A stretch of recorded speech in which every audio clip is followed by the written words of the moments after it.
So students, आज का सबसे most important topic projectile. +1 class का सबसे मोस्ट इम्पॉर्टेंट टॉपिक है, हर बार एग्जाम में आता है। सो प्रोजेक्टाइल 2 टाइप्स के होते हैं, तो हम सेकंड टाइप पढ़ने वाले हैं, projectile fired eight an angle with horizontal. आप किसी भी प्रोजेक्टाइल को फायर करोगे, मतलब थ्रू आउट करोगे किसी हॉरिजॉन्टल एंगल से। तो सबसे पहले कंसीडर करते हैं कि लिखना कैसे है, स्टार्ट कैसे करना है। मान low consider projectile is fired with velocity u and making an angle theta. मतलब आप किसी भी प्रोजेक्टाइल को फायर कर रहे हो किस वेलोसिटी से, u वेलोसिटी से, कितने एंगल पर, थीटा एंगल पर। सो यही लिखा है मैंने। And the velocity of the projection of projectile can be resolve in 2 component. जो आपने ये वेलोसिटी u को थ्रू आउट की है, इसको आप 2 कंपोनेंट में रिजॉल्व करो। मतलब आप क्या, हॉरिजॉन्टल में इसकी वेलोसिटी क्या रहेगी और वर्टिकल में इसकी वेलोसिटी क्या रहेगी। तो मैं जस्ट इसको हॉरिजॉन्टल में अलॉन्ग एक्स एक्सिस इसको ux नाम दे देता हूँ और वर्टिकल एक्सिस में इसे uy का नाम दे देता हूँ।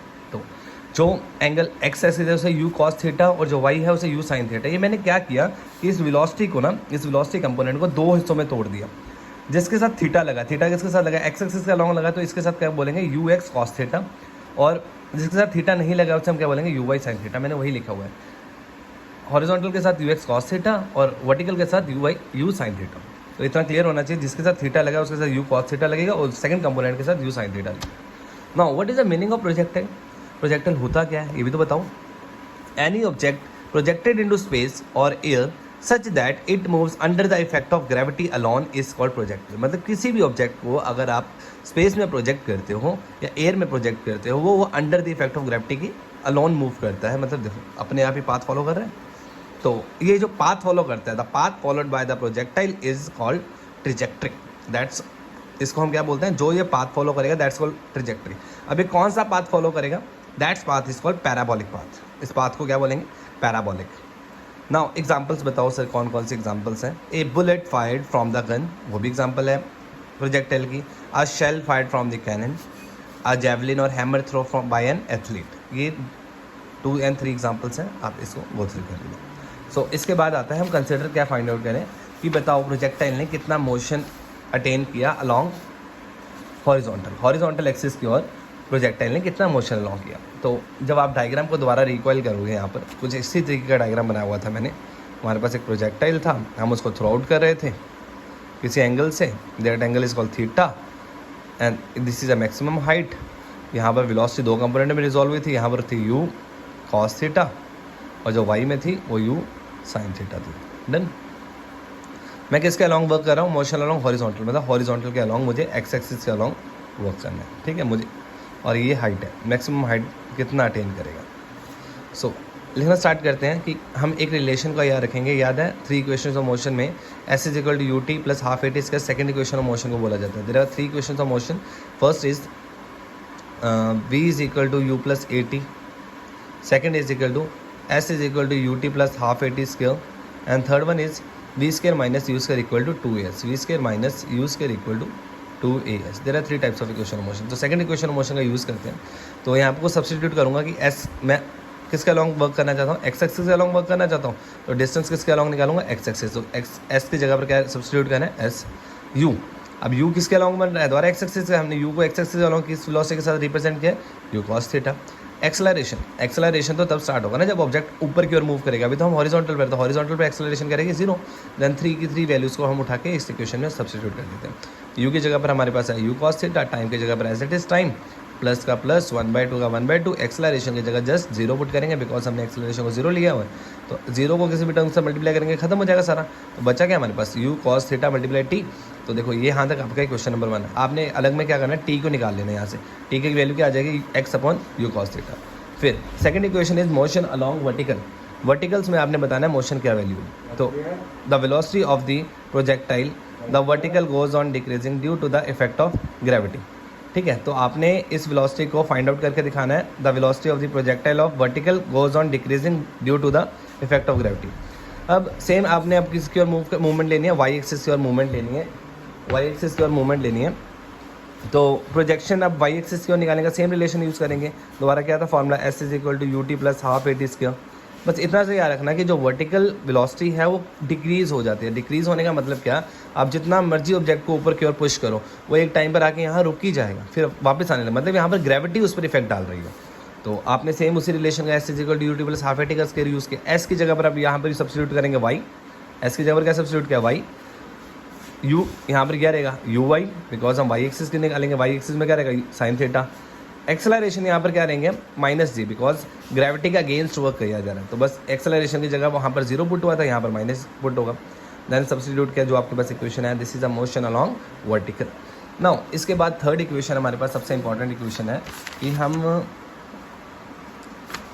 ने क्या फाइंड आउट करना है, किस टाइप का पाथ फॉलो किया, that's called equation of trajectory. Equation of trajectory तो मैं ये बताता है कि ये इक्वेशन कौन सा पाथ फॉलो कर रहे हैं, तो कौन सा पाथ फॉलो करेगा, दैट्स कॉल्ड पैराबोलिक पाथ। तो पैराबोलिक पाथ को रिप्रेजेंट कैसे करते हैं, that's equation number 2 and this one is equation number 1 जो हम ऑलरेडी सॉल्व करके हैं। तो आपने क्या करना है, मैंने याद है ना कि इक्वेशन नंबर 2 में इक्वेशन नंबर 1 में मैंने टी निकाल के छोड़ा था, मतलब एक्स अपॉन, बस इसी टी को सब्स्टिट्यूट कर दो इक्वेशन नंबर 2 में, वही लिखा है मैंने यहाँ पर। The equation of trajectory of projectile can be obtained by the substituting the value of T from equation number 1 in equation number 2। ये इक्वेशन नंबर 2 है, ये इक्वेशन नंबर 1 है, इसको उठा के यहाँ पर सब्स्टिट्यूट कर दो। देन जब हम जहाँ जहाँ टी है वहाँ पर हम क्या यूज़ करेंगे, x upon u cos theta, x upon u cos theta. देखो जब पुट करोगे तो आपके पास क्या आएगा, यू साइन थीटा का u sine theta as it is ऊपर वाला, नीचे वाला यू कॉस थीटा का यू कॉस थीटा, यहाँ पर ब्रैकेट्स ओपन कर लिए, x square upon u square cos के थीटा, मतलब इसका भी स्क्वायर हो जाएगा, इसका भी स्क्वायर हो जाएगा। तो जो कट होता है कट कर दो, यू के साथ यू कट हो गया, बचा गया एक्स और sine theta by cos theta by trigonometric term के अकॉर्डिंग क्या होता है टैन थीटा। तो रह क्या 1/2 जी यू स्क्वायर कॉस के थीटा एक्स स्क्वायर। देखो सारा का सारा ऐसे ही, इस इक्वेशन को हम बोलते हैं the equation is representing the parabolic. ये हमें कौन सा रिप्रेजेंट देता है, पैराबोलिक, क्योंकि अभी तक हमें पाथ के बारे में नहीं पता था, तो ये पाथ कौन सा रिप्रेजेंट करता है, पैराबोलिक पाथ को रिप्रेजेंट करता है। Now next and important point is time of light. ना टाइम ऑफ लाइट क्या बताता है कि वो कितनी देर, मतलब it is a time taken by the projectile to return to ground और टाइम फॉर विच, इतना भी बोल सकते हो आप कि it is a time taken by the projectile to return to, मतलब कितना टाइम लेगा वो वहाँ से लेकर ग्राउंड तक आने के लिए। और अगर दूसरी डेफिनेशन बोलनी है तो और time by which the projectile remain in air, या कितना समय हवा में रहा above the horizontal plane from the point of projection जहाँ से जो थ्रो आउट किया गया, और इसको रिप्रेजेंट किसके साथ किया जाता है, it is denoted by capital T. तो नेक्स्ट हम इसके डेरिवेशन करते हैं, how to find the capital T. तो कैपिटल टी को कौन से इक्वेशन से यूज़ किया है, the first equation of motion जिसको हमने बोला था v equal to u plus a t. तो देखो अब जब बात करो कि टाइम ऑफ फ्लाइट तब रहेगा ना जब प्रोजेक्टाइल हवा में रहेगा, तो मैं यहाँ पर u की जगह पर क्या सब्स्टिट्यूट करूँगा, u साइन थीटा, बिकॉज हम इसकी वर्टिकल मोशन की बात कर रहे हैं। यहाँ पर एक्सेलरेशन ऑटोमेटिकली अगेंस्ट मूव कर रहे हैं, ग्रेविटी माइनस होगा। बस आपको इतना याद रखना है कि जो स्मॉल टी है यहाँ पर, क्योंकि पूरा टाइम वो ग्राउंड पर नहीं है या पूरा टाइम वो एयर पर नहीं, मतलब हाफ टाइम मान लेते हैं कि वो ऊपर है, मतलब जो हम टी फाइंड करेंगे टोटल टाइम की जगह पर हम क्या लिखेंगे t/2, बिकॉज ये टोटल टाइम एयर में तो नहीं था ना, ऑब्जेक्ट को थ्रू आउट किया हमने, वो वापस आया, तो मतलब हमने टी की जगह पर t/2 को लेट कर लिया। और we know that final velocity, एक पॉइंट ऐसा आएगा कि इसकी यहाँ पर आके फाइनल वेलोसिटी क्या हो जाएगी, जीरो में। तो आपको ये सारी वैल्यूज़ को उठा के क्या करना है, इस इक्वेशन में पुट कर देना। v की जगह पर जीरो पुट कर दिया, यू वाई की जगह पर u sine theta, because vertical on y axis की ओर इतना रहता है, एक्सेलरेशन माइनस जी, टाइम की जगह पर अगेन t/2। तो यहाँ से आप साइन चेंज करिए, प्लस माइनस आप क्या करिए, इस सभी को उधर ले जाइए और सबसे सॉल्व करके दिखाइएगा, तो 2u साइन थीटा अपॉन जी आ जाएगा। तो इसी time period. Now what is the maximum height. अब मैक्सिमम हाइट मतलब वो बताओ कितना मैक्सिमम हाइट, इस मैक्सिमम हाइट को उसने कितना अटेन किया होगा, मुझे ये फाइंड आउट करना है। तो it is the greatest height to which a projectile rises above the point of projection, मतलब वही लिख रहा है ये बताइए कितना ग्रेटेस्ट हाइट उसने प्रोजेक्टाइल ने राइज किया जब उसको पॉइंट ऑफ प्रोजेक्शन से थ्रू आउट किया गया। इसको रिप्रेजेंट किसके साथ किया जाता है, कैपिटल एच। तो दोबारा वही डिस्टेंस वाला रिलेशन यूज़ करते हैं, s equal to ut plus half at square. तो देखिए मैं बस u के साथ y लिख देता हूँ क्योंकि y एक्सिस की ओर मूवमेंट हो रही है। देखो a के साथ y क्यों लिख देता हूँ, एक्सेलरेशन किसकी निकालें, y एक्सिस की। तो आप सब कुछ वैल्यू सब्स्टिट्यूट करो, u y कितना था, u साइन थीटा, एक्सेलरेशन कितना था -0, टी की वैल्यू तुम्हें पता थी, स्मॉल टी की मैंने को ये बोला t/2 होगा। तो यहाँ पर भी देखो टी तो आपने ऑलरेडी निकाल दिया, टाइम पीरियड कितना निकाला अभी, 2u sine theta upon G. तो यहाँ पर टी की जगह पर क्या लिखता हूँ, 2u साइन थीटा अपॉन जी, ये 2 का 2 एज इट इज। देखो ये वाले 2 के साथ ये वाला 2 कट हो गया, तो अब जो स्मॉल टी की वैल्यू आई है वो क्या आएगी, u sine theta upon G. तो आपने यही याद रखना है कि u वाई रहेगा u साइन थीटा, एक्सेलरेशन रहेगा -g, टी की वैल्यू रहेगी जो आपने निकाली, और एच जी। अब किसकी बात करें, हाइट की बात करें तो वाई की जगह पर क्या पुट करेंगे, एच। तो सबको सब्स्टिट्यूट करो, वाई की जगह पर एच सब्स्टिट्यूट किया, यू वाई की जगह यू साइन थीटा, टी की जगह पर रहेगा यू साइन थीटा अपॉन जी जो हमने निकाल दिया यहाँ से। बस इस बच्चे में यहाँ पर बच्चे गलती करते हैं, ये 2 के साथ ये 2 कट करना भूल जाते हैं, तो ध्यान रखना तुम गलती मत करना।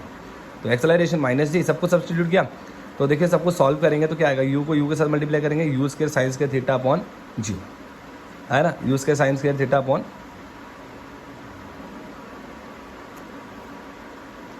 यहाँ पर आएगा u square sine square theta upon g, यहाँ पर ओनली जी आएगा, ठीक है, 2g नहीं आएगा, नहीं सॉरी आएगा 2g। चेक करें आएगा कि नहीं आएगा। सो कैलकुलेट करते हैं, u square sine square theta upon g minus 1/2। देखो यहाँ पर क्या है, जी स्क्वायर है, आएगा, ठीक है, 2g आएगा। तो आप इसको सब्स्टिट्यूट करोगे, सॉल्व करोगे, देखो करके दिखा देता हूँ तुम्हें। ये माइनस का माइनस बाहर आ गया, यहाँ जी क्या जी ऐसे ही पड़ा है, ब्रैकेट्स ओपन करो, क्या हो जाएगा, you square sine square theta और जी का स्क्वायर करेंगे जी स्क्वायर, एक जी के साथ एक जी कट गया, बचा क्या, u square sine square theta upon g minus 1/2 u square sine square theta upon g. देखो इसको टेक एलसीएम लोगे, वैसे नहीं भी पता लगता तो 1 में से हाफ माइनस करोगे, क्या बचेगा दिस, तो ये आपने इसको ऐसे ही लिख दिया, ठीक है। तो this is a horizontal maximum height solve. And इसके बाद हम निकालने वाले हैं कि रेंज कितना कवर करेगा। हियर इज मैक्सिमम रेंज, तो रेंज वाला हमारा बस ये मैक्सिमम रेंज कितना कवर करेगा। तो मैक्सिमम रेंज निकालना भी बहुत आसान है। मैक्सिमम रेंज का मतलब होता है कि आपने प्रोजेक्टाइल को थ्रो आउट किया, वो कितना डिस्टेंस कवर करेगा, मैक्सिमम कितना डिस्टेंस कवर करेगा। It is the distance covered by the projectile along the horizontal between the point of projection to the point on ground. मतलब ये ना कि आपने उस ऑब्जेक्ट को कहाँ से फेंका था और कहाँ पर वो आके गिरा ग्राउंड पर, तो यहाँ से लेके यहाँ तक उसने कितना रेंज कवर किया। तो रेंज निकालने के लिए आपको वही नो द स्पीड का फॉर्मूला पता होता है, स्पीड का फॉर्मूला आप शुरू से पढ़ते हो, डिस्टेंस वही नॉन फाइंड अ रेंज ना, तो डिस्टेंस निकालना तो स्पीड का फॉर्मूला डिस्टेंस अपॉन टाइम होता है, तो वो रेंज निकालना है, रेंज मतलब डिस्टेंस, तो स्पीड मल्टीप्लाई टाइम हो जाएगा। तो यहीं पर लिखा है मैंने, रेंज निकालने का formula speed multiply time. Now speed किसके अलॉन्ग पता करनी है, हॉरिजॉन्टल एक्स एक्सिस, तो हॉरिजॉन्टल एक्स एक्सिस में स्पीड क्या थी, यू कॉस थीटा।